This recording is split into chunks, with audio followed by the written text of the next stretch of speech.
This is Pooja. Today we are going to discuss a new unit, Unit 5th, and the topic is semi-solid dosage forms.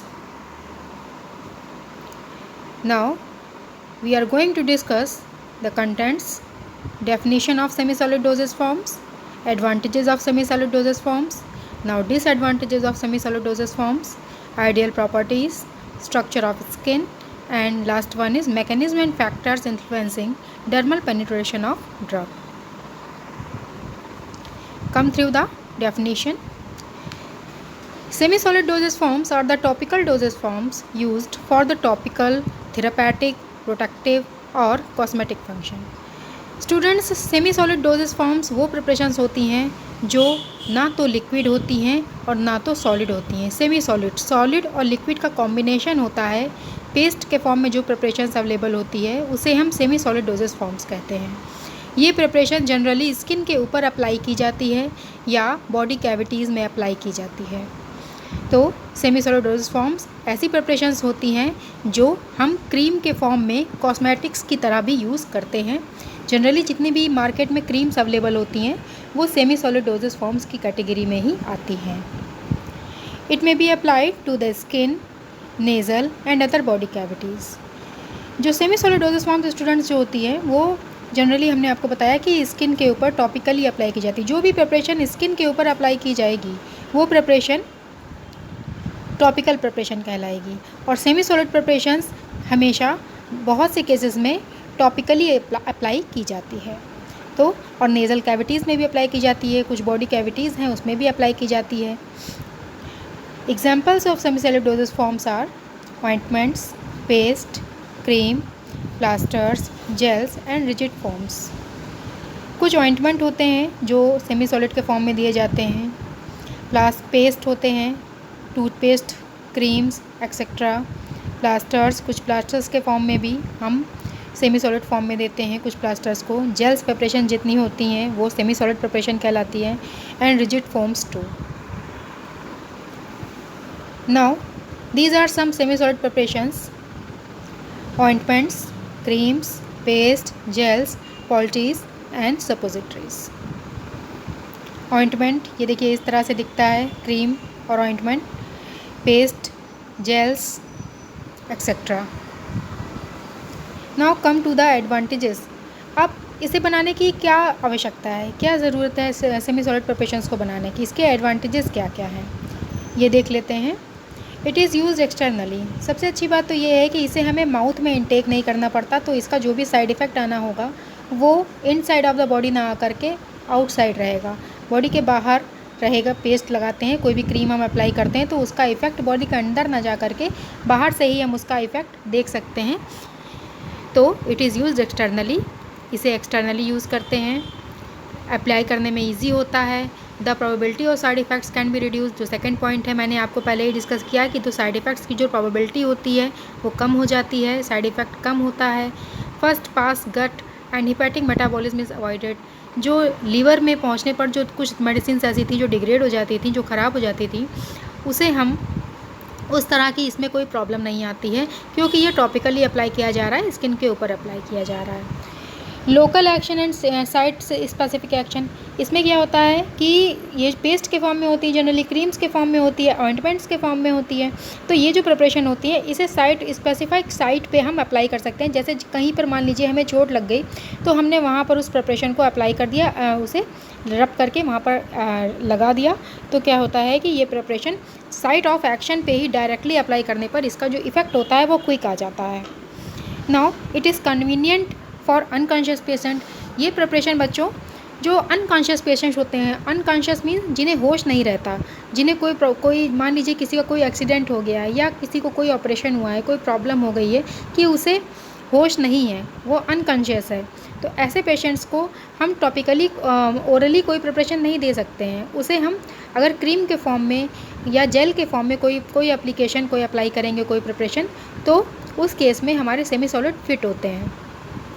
Now, this point is convenient for unconscious patients और patients to have difficulty in oral administration. जिन patients को मान लीजिए accidental patient है, उसे अगर oral administration करने में कोई भी प्रॉब्लम आ रही है, ओरली लेने में कोई प्रॉब्लम आ रही कोई दवा, तो उसे हम सेमी सॉलिड के फॉर्म में अगर टॉपिकली दे सकते हैं तो बहुत अच्छा है।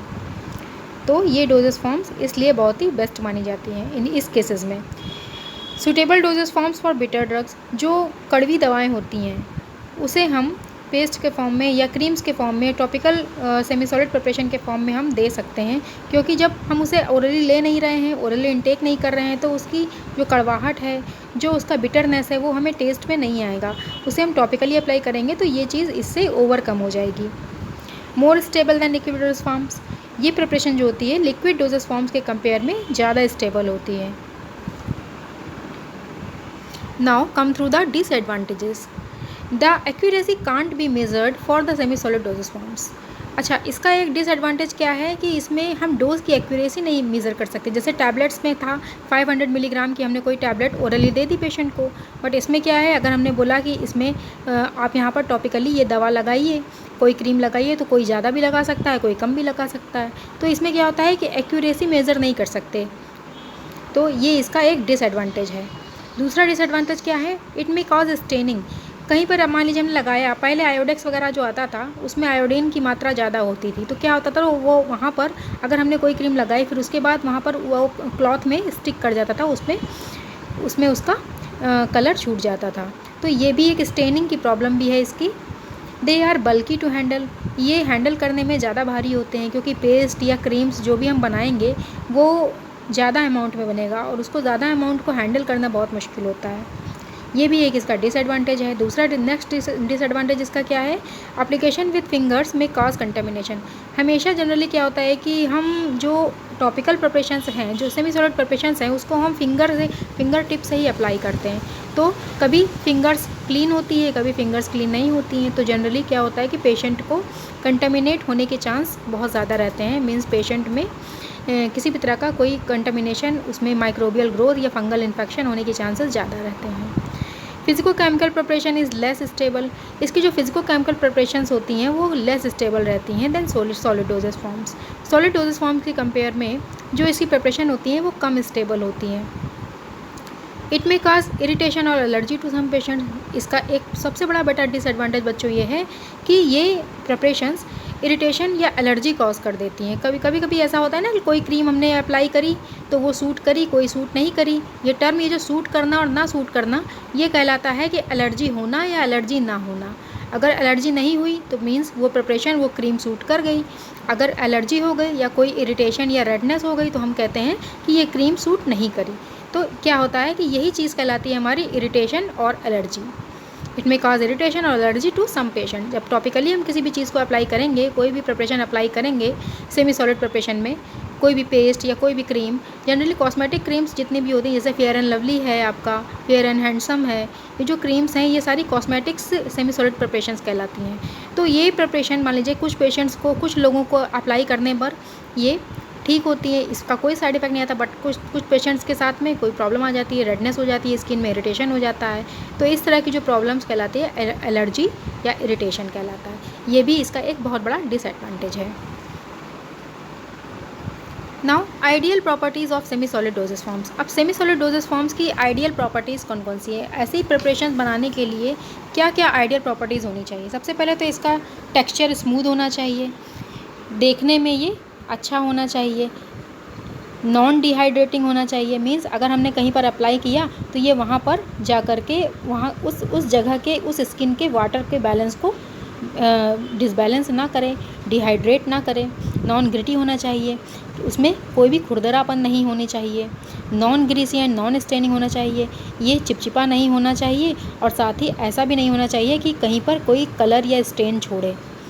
नॉन हाइग्रोस्कोपिक होना चाहिए, ऐसा नहीं होना चाहिए कि अगर थोड़ा सा अगर एटमॉस्फेयर कंडीशन में आ गया खुला, अगर मान लीजिए इसका हमने कैप ओपन रख दिया तो वो मेल्ट हो जाए या किसी भी तरह का उसमें कोई hygroscopicity means the moisture content absorb कर ले, ऐसा नहीं होना चाहिए।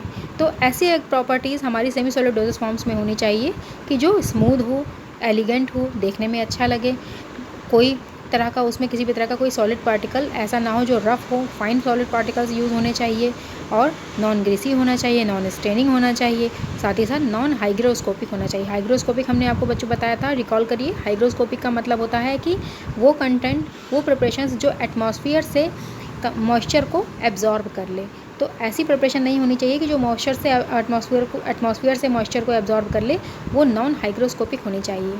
तो ये कुछ प्रॉपर्टीज़ हैं जो सेमी सॉलिड प्रिपरेशंस को बनाने में होनी चाहिए, हमें ध्यान में रखना है। Now some physical properties are there. Non irritating, it should be non irritating. जो सेमी सॉलिड प्रिपरेशंस हैं, सबसे पहली कंडीशन तो इसकी यही होती है कि ये इरिटेशन इसमें कॉज नहीं होना चाहिए किसी को भी अप्लाई करने पर।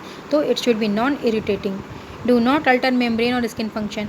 It should not have tendency to alter the membrane and skin functioning. जो स्किन के काम करने का जो वैल्यू है, जो स्किन के काम करने की जो एबिलिटी है, उसे कम नहीं करना चाहिए और ना ही किसी भी तरह की कोई मेम्ब्रेन की को अल्टर करना चाहिए स्किन की। और साथ ही साथ it should be miscible with skin secretion. The semi solid dosage form semi solid preparations must have tendency to mix with skin secretion. जो स्किन के सिक्रेशंस हैं, लाइक हमारा जो स्वेट है या स्किन के बॉडी फ्लूइड्स हैं, उनके साथ में ये पूरी तरह से मिसिबल हो जाना चाहिए, मिक्स हो जाना चाहिए, मिल जाना चाहिए और बॉडी में जा कर के, स्किन में जा कर के, डर्मिस में अपना एक्शन प्रोड्यूस करना चाहिए। So these are some physical properties of semi solid dosage forms. Now the application properties क्या होती है, इसको अप्लाई करने के लिए क्या क्या प्रॉपर्टी होनी चाहिए प्रिपरेशन में, सेमी सॉलिड प्रिपरेशन में। Easily applicable with efficient drug release. It should easily applicable means ये ट्यूब, मान लीजिए हमने कोई यूज़ कर रहे हैं सेमी सॉलिड डोजेस फॉर्म में, तो वो ट्यूब से ईजिली रिलीज़ होना चाहिए, ईजिली एप्लीकेबल होना चाहिए, ईजिली अप्लाई हो जाना चाहिए पर्टिकुलर साइट ऑफ एक्शन पे, और साथ ही साथ ये अच्छा ड्रग रिलीज़ प्रोड्यूस करे, एफिशिएंट ड्रग रिलीज़ प्रोड्यूस करे। कहाँ पर? At a site of action. Now high aqueous wash ability. It should have high aqueous and wash ability. इसमें क्या होना चाहिए कि मान लीजिए कोई हमने क्रीम अप्लाई करी और हमें कुछ देर के बाद हमें नहीं चाहिए कि वहाँ पर हमें अब दूसरी क्रीम अप्लाई करना है, तो क्या होना चाहिए कि इसमें क्या होना चाहिए कि वॉशिंग एबिलिटी होनी चाहिए कि तुरंत ही ये वॉश हो जाए। अगर हम इसमें पानी डालें तो वो वॉश आउट हो जाए, ऐसी एबिलिटी इसमें होनी चाहिए, जो कि कहलाती है हमारी वॉश एबिलिटी। तो ये है हमारी एप्लीकेशन प्रॉपर्टीज़ किसकी? सेमी सॉलिड प्रिपरेशंस की। Now this is the structure of skin. Structure of skin में कई पार्ट्स होते हैं, जिसमें सबसे मोस्ट इम्पॉर्टेंट पार्ट है हमारा एपिडर्मिस। राइट हैंड साइड में देखिए एपिडर्मिस, उसके नीचे dermis, then hypodermis, and hypodermis में ही आपकी ब्लड वेसल्स वगैरह होती हैं। और ये जो येलो कलर का पार्ट है, ये हमारे फैट सेल्स हैं, कनेक्टिव टिश्यूज़ हैं, हेयर फॉलिकल है एंड स्वेट ग्लैंड्स हैं। तो ये सारे पार्ट्स होते हैं स्किन के स्ट्रक्चर में, जिनके थ्रू हमारी प्रिपरेशन टॉपिकली अप्लाई की जाती है। सबसे पहले वो कांटेक्ट में आती है एपिडर्मिस के, फिर डर्मिस के, फिर हाइपोडर्मिस और फिर ब्लड वेसल्स। और कुछ प्रिपरेशंस हमारी हेयर फॉलिकल्स के थ्रू भी बॉडी में हमारे स्किन में इंसर्ट होती हैं। Now mechanism of drug penetration through skin. Drug को पेनिट्रेट करने का स्किन के थ्रू कौन सी मैकेनिज्म होती है? मैकेनिज्म मीन्स वो तरीका, वो ड्रग का वो तरीका जो स्किन के थ्रू बॉडी में जाए। तो जो प्रिपरेशंस हमारी, सबसे पहले हम उसे कहाँ अप्लाई करना है? स्किन पे अप्लाई करना है। स्किन पे अप्लाई करने के बाद में उसका पेनिट्रेशन कैसे होगा स्किन में? इसके लिए 3 रूट्स होते हैं। There 3 potential entry macro routes. 2 routes होते हैं, macro routes and micro routes. तो मैक्रो रूट्स के थ्रू क्या होता है? मैक्रो रूट्स जो स्किन में चैनल्स होते हैं, हमारे स्किन में बॉडी में चैनल्स होते हैं, जहाँ पर टॉपिकल चैनल्स होते हैं, जहाँ पर हम बॉडी में अप्लाई करते हैं स्किन में अपनी क्रीम को, प्रिपरेशन को, तो क्या होते हैं? Macro roots. मैक्रो रूट्स देखिए 1 2 3 स्किन में, देखिए स्किन का स्ट्रक्चर दिया हुआ है, 1 2 3 लिखा हुआ है। तो 1 क्या है हमारा? वाया स्वेट डक्ट, जो स्वेट ग्लैंड है उसके थ्रू प्रिपरेशन इंटर करी बॉडी में और इफ़ेक्ट दिया। सेकंड रूट क्या है? Across the continuous stratum corneum, जो हमारा एपिडर्मिस है, एपिडर्मिस का एक पार्ट होता है स्ट्रेटम कॉर्नियम, तो स्ट्रेटम कॉर्नियम के थ्रू स्किन में गई प्रिपरेशन। थर्ड है हेयर फॉलिकल। हेयर फॉलिकल्स के साथ जो सिबेशियस ग्लैंड्स होती हैं, उसमें उसके साथ में जा कर के प्रिपरेशन ऐड हुई और इफ़ेक्ट दिया डर्मिस में जा कर के।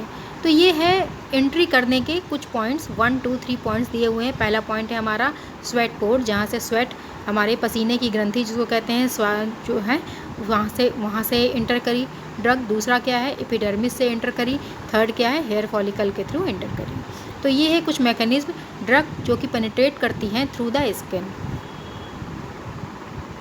नाउ माइक्रो रूट्स, हमने 2 रूट्स बताए थे ड्रग के एंटर करने के, micro routes and micro routes. Micro routes में क्या होता है, जनरली जो ड्रग होती है माइक्रो रूट्स के थ्रू ही एंटर करती हैं, बट कुछ ड्रग्स ऐसी होती हैं जो माइक्रो रूट को भी सेलेक्ट करती हैं बॉडी में जाने के लिए। तो वो रूट्स क्या क्या हैं, इंटरसेलुलर रूट, 2 सेल्स के बीच में जो स्पेस होती है उसके बीच में जा कर के, ये डॉटेड लाइन से देखिए दिखा रखा है, ड्रग बॉडी में एंटर करती है वाया स्किन, स्किन के थ्रू।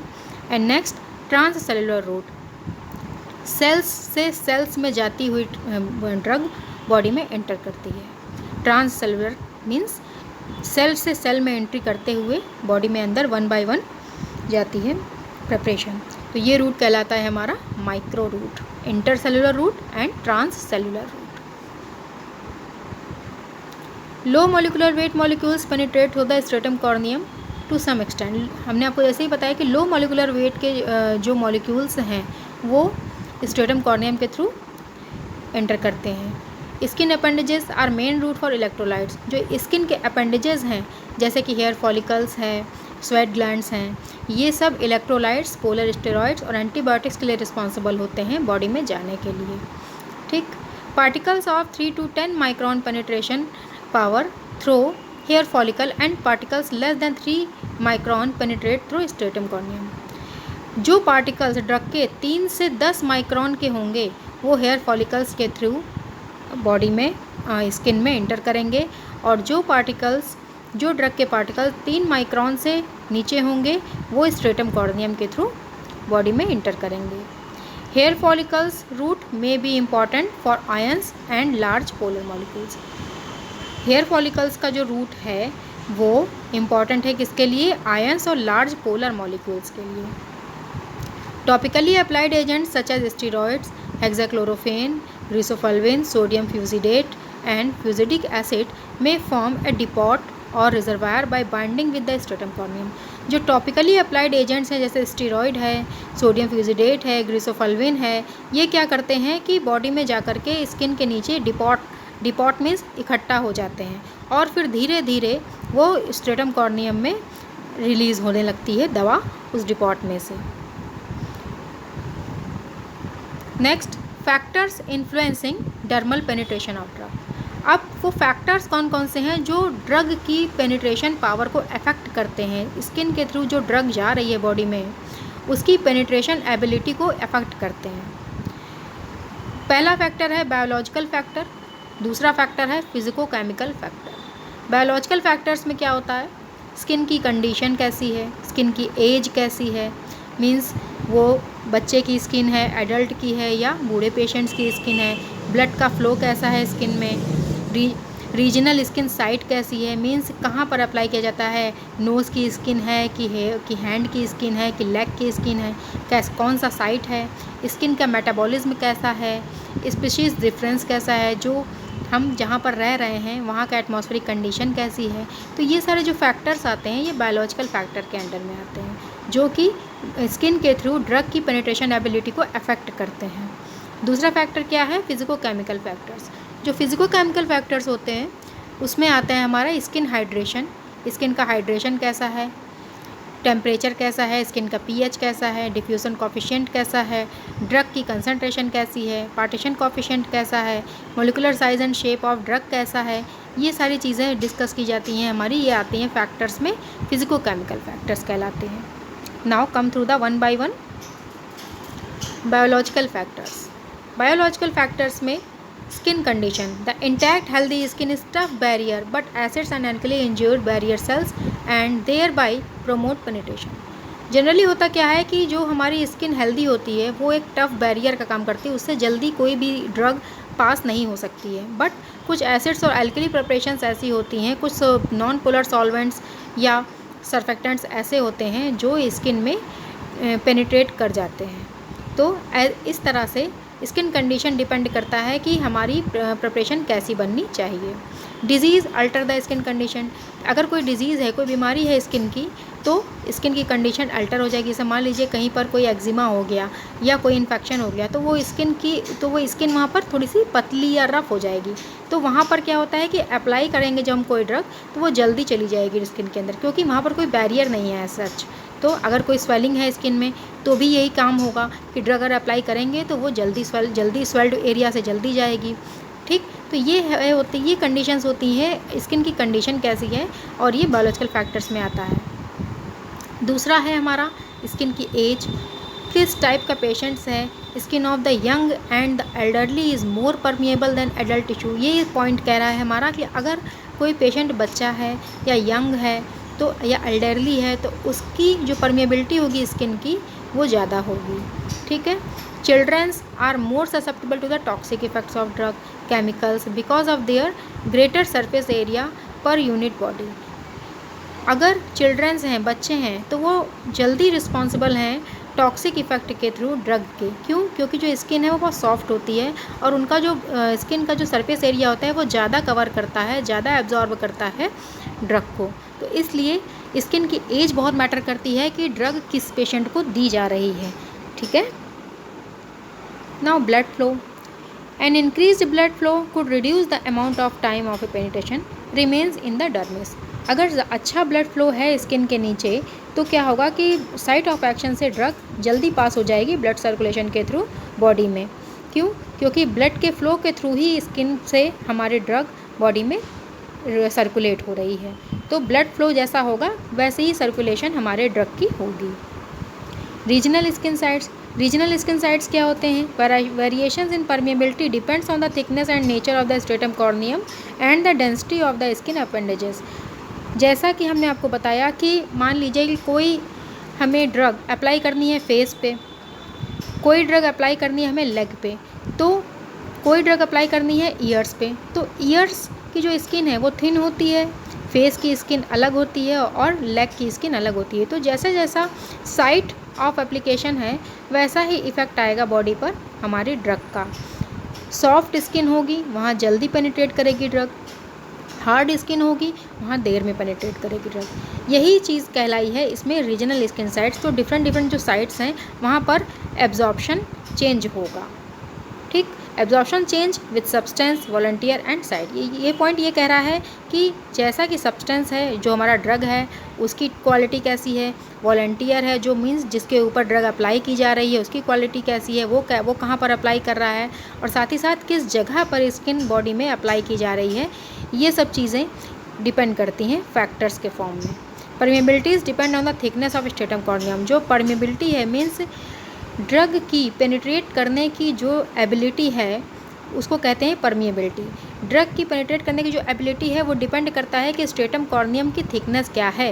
हमारी जो स्किन है वो एपिथेलियल टिश्यू के थ्रू जाएगी, एपिडर्मिस के थ्रू जाएगी। तो एपिडर्मिस का जो स्ट्रेटम कॉर्नियम पोर्शन है उसकी थिकनेस कैसी है और टिश्यू के साथ में। ठीक है, तो ये हो गया हमारा regional skin sites. Now skin metabolism क्या है? Skin metabolism, the skin metabolize steroids, hormones, chemical carcinogens and some drugs. Skin क्या करती है हमारी? कुछ स्टेरॉइड्स होते हैं, कुछ केमिकल्स होते हैं, कुछ ड्रग्स होती हैं जो उसे मेटाबोलाइज कर देती है। मेटाबोलाइज मीन्स वो जिस केमिकल फॉर्म में थे उससे तोड़ के दूसरे केमिकल फॉर्म में चेंज कर देती है। तो ये प्रॉपर्टी स्किन के कहलाती है स्किन मेटाबॉलिज्म। स्किन में भी कुछ हमारे आयंस और कुछ फ्लूइड, लिक्विड्स, लिपिड वगैरह रहते हैं। तो वो क्या करते हैं कि जो भी एक्सटर्नली ड्रग आ रही है उसको अपने में पहले तो इमिसिबल कर लेते हैं, ले लेते हैं, और फिर उसके बाद उसे अपने अकॉर्डिंग उसे ब्रेक कर लेते हैं। तो ये प्रॉपर्टी कहलाती है skin metabolism. This is advantage to prodrug. ये प्रोड्रग के लिए बहुत ही एडवांटेज ड्रग होती है। प्रोड्रग क्या होती है कि वो ड्रग जो स्किन में जाते ही अपना नेचुरल इफेक्ट बहुत ही हाई इफेक्ट देने लगती है, वो प्रिपरेशन कहलाती है प्रोड्रग। स्किन क्या करती है? 5% ऑफ द टॉपिकल ड्रग, जो भी हम अप्लाई करते हैं ड्रग में उसका 5% खुद ही मेटाबोलाइज कर देती है। बाकी ड्रग आगे मेटाबोलाइज होकर के देन ब्लड सर्कुलेशन में जाती है। तो ये भी एक फैक्टर है हमारा, बायोलॉजिकल फैक्टर में आता है। 5th skin metabolism. 6 है स्पीसीज डिफरेंसेस। स्पीसीज डिफरेंसेस क्या होता है, जैसे मान लीजिए माइस है, रैट है, रैबिट्स हैं, जो कि अब जिनकी एब्जॉर्प्शन अलग अलग है बॉडी की, उसमें अगर हम कोई ड्रग अप्लाई करेंगे तो माइस में कुछ आएगा, रैट्स में कुछ आएगा, रैबिट्स में कुछ आएगा। सेम इसी तरह ह्यूमंस में होता है कि अगर हम मान लीजिए कोई इंडियन पेशेंट को दे रहे हैं, उसकी स्किन की टाइप अलग है, किसी वेस्टर्न पेशेंट को, वेस्ट इंडीज़ के पेशेंट को दे रहे हैं तो उसका स्किन टाइप अलग है। तो ये सब चीज़ें फैक्टर्स में अंडर में आती हैं कि स्पीसीज डिफरेंस में आती हैं ये सारी चीज़ें। जैसे hairless rat and fuzzy guinea pig है, वो बेटर मॉडल होते हैं ह्यूमंस के लिए। क्यों? क्योंकि इनका जो बॉडी टाइप है वो मैच करता होता है हमारे स्किन से, इसीलिए कोई भी जनरली जो प्रिपरेशंस बनाई जाती हैं उसका जो एक्सपेरिमेंट होता है वो रैट्स और गिनी पिग्स पर ही होता है।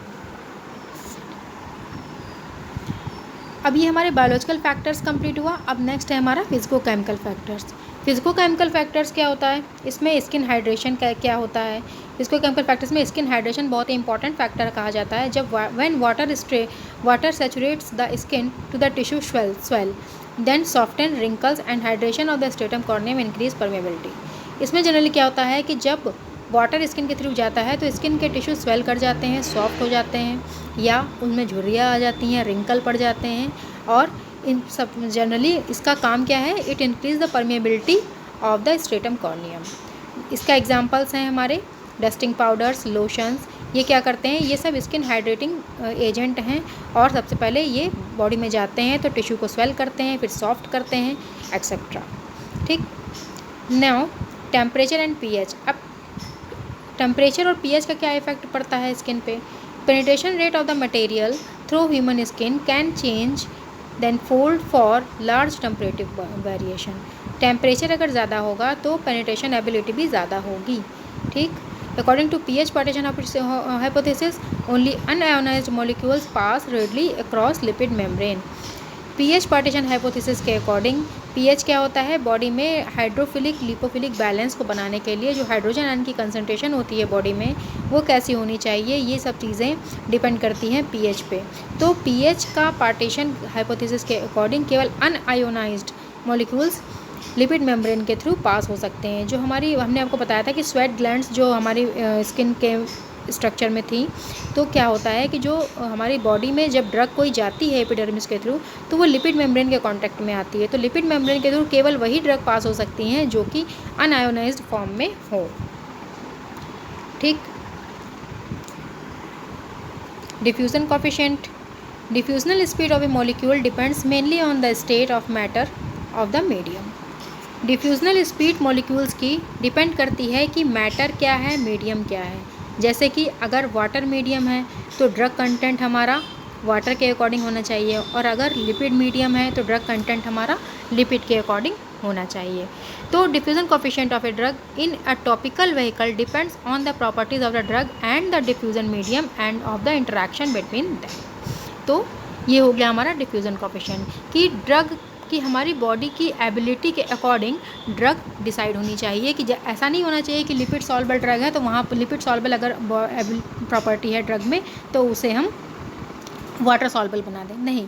जैसी हमारी बॉडी की रिक्वायरमेंट है उसी के अकॉर्डिंग डिफ्यूज़न एबिलिटी भी ड्रग की होनी चाहिए, डिफ्यूज़ करने की एबिलिटी होनी चाहिए ड्रग में। ठीक है। Now next one is drug concentration. Drug को परमिएट करने के लिए हमारी बॉडी से, हमारी स्किन से ड्रग को अंदर जाने के लिए ड्रग की कंसंट्रेशन बच्चों बहुत मैटर करती है। जितना छोटे मॉलिक्यूल्स में जितने स्मॉल कंटेंट होगा ड्रग का और ज़्यादा कंसंट्रेशन में होगा, ज़्यादा सांद्रता होगी ड्रग की, तो वो ड्रग ज़्यादा अंदर एब्जॉर्ब करेगी बॉडी में। Drug permeation and fluxes of solute is proportional to the concentration gradient across the barrier. जो यही चीज़ हमने आपको हिंदी में बताई कि जब ड्रग का परमिएशन तभी ज़्यादा होगा जब साइट ऑफ एक्शन पे ड्रग ज़्यादा कंसंट्रेशन में होगी। जितना ज़्यादा कंसंट्रेशन उतना ही ज़्यादा परमिएशन होगा। ठीक। Drug permeation follows fix law. Fix law होता है हमारा फिजिक्स में एक लॉ लगता है, फिक्स लॉ जिसको कहते हैं, कि जो ड्रग का परमिएशन है वो फिक्स लॉ फॉलो करता है। Saturated donor solutions gives maximum flux. यही सारी चीज़ें ड्रग कंसंट्रेशन को कहलाते हैं। जितना ड्रग कंसंट्रेशन ज़्यादा होगा साइट ऑफ एक्शन से ड्रग का परमिएशन उतना ज़्यादा होगा and it follows fix law. Partition coefficient, it is also a important factor. Partition coefficient is important in establishing the flux of a drug through the stratum corneum. Drug का जो partition coefficient है, drug की जो ability है कि कितना amount हमारा lipid phase में जाना है, कितना अमाउंट हमारे एक्वस फेज़ में रहना है, जो स्किन की टेंडेंसी है उसके अकॉर्डिंग कितना अमाउंट कितने टाइम में बटना है ड्रग का, ये चीज़ हमारी कहलाती है पार्टीशन कोफिशिएंट। ड्रग का पार्टीशन कोफिशिएंट डिनोट करते हैं के से। K1 अगर K की क्वांटिटी अगर पार्टीशन कोफिशिएंट 1 से कम होगा तो ड्रग हमारी कहलाएगी वाटर सॉल्युबल। अगर K मीन्स पार्टीशन कोफिशिएंट 1 से ज़्यादा होगा तो हमारी ड्रग कहलाएगी ऑयल सॉल्युबल। ठीक है, फिर से बता देते हैं बच्चों। K is partition coefficient when partition coefficient K is lower than 1, then drug is called water soluble. Then the K is higher than 1, then the drug is called oil soluble or oily preparation. Polar co-solvents mixtures such as propylene glycol with water produce saturated drug solutions and maximize the concentration gradient across the stratum corneum. जो polar को solvent mixtures होते हैं बच्चों, जैसे propylene glycol है, वो water के साथ मिल करके एक तरह का सैचुरेटेड ड्रग सॉल्यूशन बना देते हैं जो कि स्ट्रेटम कॉर्नियम के थ्रू अक्रॉस कर जाता है। कुछ सर्फेक्टेंट्स भी होते हैं, कुछ कॉम्प्लेक्स फॉर्मेशंस भी होते हैं जो कि पार्टीशन कोफिशिएंट के थ्रू फॉलोअप होते हैं। Now molecular size and shape. Molecular drug का जो मॉलिकुलर साइज़ है, शेप है, वो भी डिपेंड करता है, वो भी एक इम्पॉर्टेंट फैक्टर होता है ड्रग की परमिएशन एबिलिटी को इंक्रीज़ करने का। देख लेते हैं। Absorption is apparently inversely related to the molecular weight. जो मॉलिकुलर वेट है उसके साथ इन्वर्सली मीन्स अपोजिट रिलेशन होता है एब्जॉर्प्शन का। ड्रग का मॉलिकुलर साइज़ छोटा होगा तो एब्जॉर्प्शन ज़्यादा होगा, ड्रग का मॉलिकुलर साइज़ ज़्यादा होगा तो एब्जॉर्प्शन कम होगा। Small molecules penetrate faster than large one. ये कह रहा है कि जो छोटे मॉलिक्यूल्स होते हैं ड्रग के वो स्किन के थ्रू ज़्यादा जल्दी पेनिट्रेट करते हैं, ज़्यादा जल्दी एब्जॉर्ब होते हैं in comparison to large molecules of drug. Okay, now these are the references. Thank you.